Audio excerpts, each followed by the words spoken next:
Alright, now to be fair to me, I was not expecting this action-packed, action-y show full of action, but I was at least hoping for an action. Dude, this is so boring. 2 70-minute episodes put together. It's 2.5 hours. That is 3/4 the runtime of the Fellowship of the Ring, and they are still in the setup phase. They introduced 2 million people. If you compare this to, say, The Last of Us, The Last of Us 2 Part 2 was a game that had really good content that was tainted and spoiled by wokeness and the left agenda.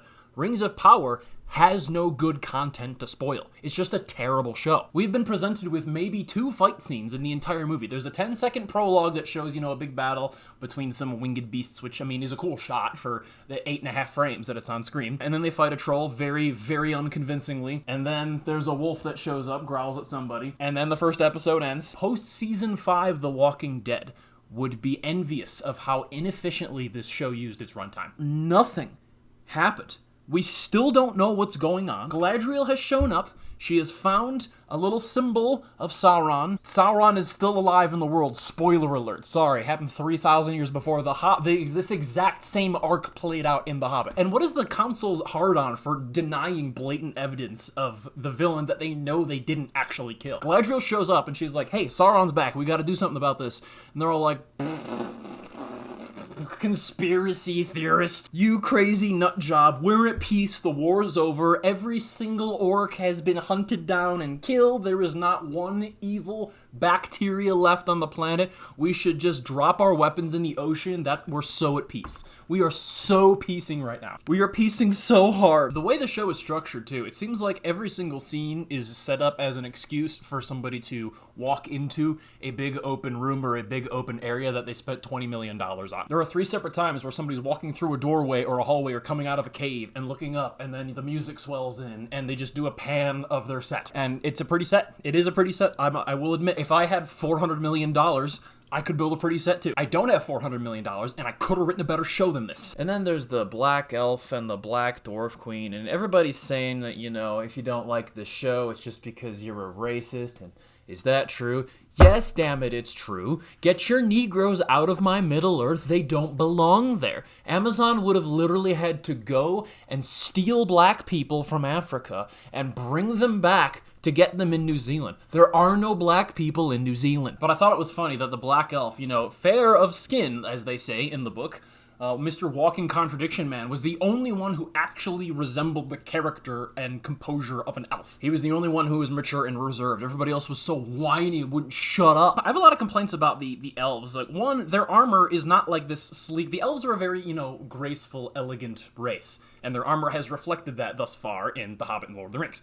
And now they're still trying to portray themselves as these, floofy, forest people who are all dignified and carry themselves and wear dresses, but their armor is like really clunky, wide metal plate, and they have big, chunky broadswords, and they just stab people. They don't have their cool, line thing when in the Fellowship when Elrond's like, I can't hide. I don't buy these as elves. I don't buy them as elves. And why do they all look like Doctor Who? What is going on with their foreheads? Why do they have this short hair that stops at their necks? All of the male elves in Lord of the Rings had long hair too. So Galadriel's actively trying to hunt down and track down Sauron for clues, and all of her company is just a bunch of whiny crybabies who want to go home and don't want to work. With Galadriel and Sauron, they could have tried to have this back and forth, like, look, we see the threat too, we're dealing with it, but you're not doing it for justice, you're not doing it to protect the people, you're doing it for revenge, and that's wrong, and it's going to misguide you, and you're not going to be able to control your emotions, and you're gonna get people killed, so you need to let us do this our way.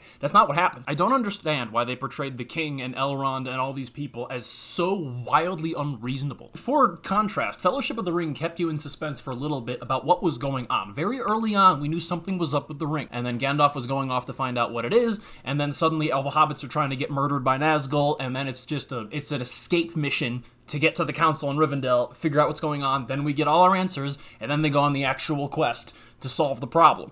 And then From that point on, it's just straight action. It's a fantastic movie. There is a question mark in the air, but it doesn't take them 2.5 hours to answer it, or not answer it. We still don't know what's going on. Maybe episode 3 will finally give us our plot. Dude, and there's like twice as many characters in Fellowship of the Ring, and it introduces them all very quickly. The point of a show is that it's supposed to give you more time to flesh out and build characters and more arcs to tackle in the same overarching arc. You have your beginning and end arc, that covers the whole season or the whole series maybe, but then you introduce and solve new arcs along the way in between it. Each episode has to at least introduce and or resolve an arc. We know that Celebrimbor wants to build a forge for some reason, and we know that Galadriel would like to hunt Sauron if she ever gets back on land. They literally marooned their main character at sea for 70 minutes. The other major disappointment, and maybe people knew this going in, but is that once again, we now have 3 separate pieces of Middle-earth film content that have the same villain, Sauron.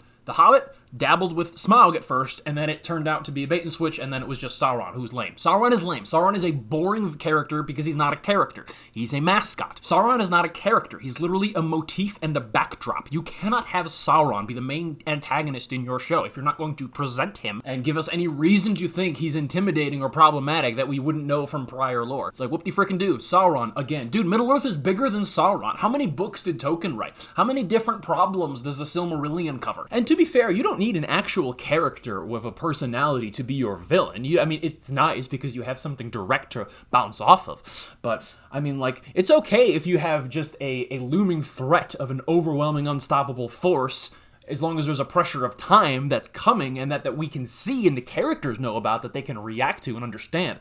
The problem is, nobody in the show right now seems to understand what's going on. Nobody is like, I see what's happening. This is what's happening. Therefore, here's what we're going to try to do. Here's a plan we have to try to execute, and they can quibble about the plan, and maybe it fails along the way, and you can have your conflict be there between the protagonists. But if you don't have an actual, like, charismatic, good acting villain, then the protagonists need to make up for it. And they don't. All the protagonists suck and are bland and boring as hell. And even in Lord of the Rings, I mean, once Saruman is out of the way, it's not like Sauron steps in to become the actual main villain and you deal directly with him. No, the villain in Return of the King is a lack of time and the failing spirit of man. Because Sauron's not the point. Sauron's a disembodied, truly evil force, which is, one, nice that they have an actual full-on villain, that they don't try to paint Sauron as morally gray. But then you show the personality and the humanity of your characters trying to deal with it. That's the interesting stuff in Return of the King. Dude, we're 2 episodes in, and I don't even know what Sauron's goal is in this show.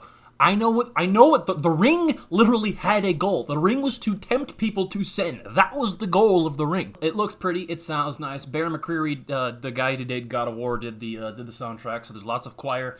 The scene where they're kind of going into the Undying Lands is kind of neat. They open up the light and there's all this music and stuff. So, you know, that was fun. Best scene by far is in the 2nd episode where they're doing the hammer rock breaking contest with Durin. Durin is the only character where it's like, okay, I buy you as a dwarf. Well, I guess we know who the enemy of this show is.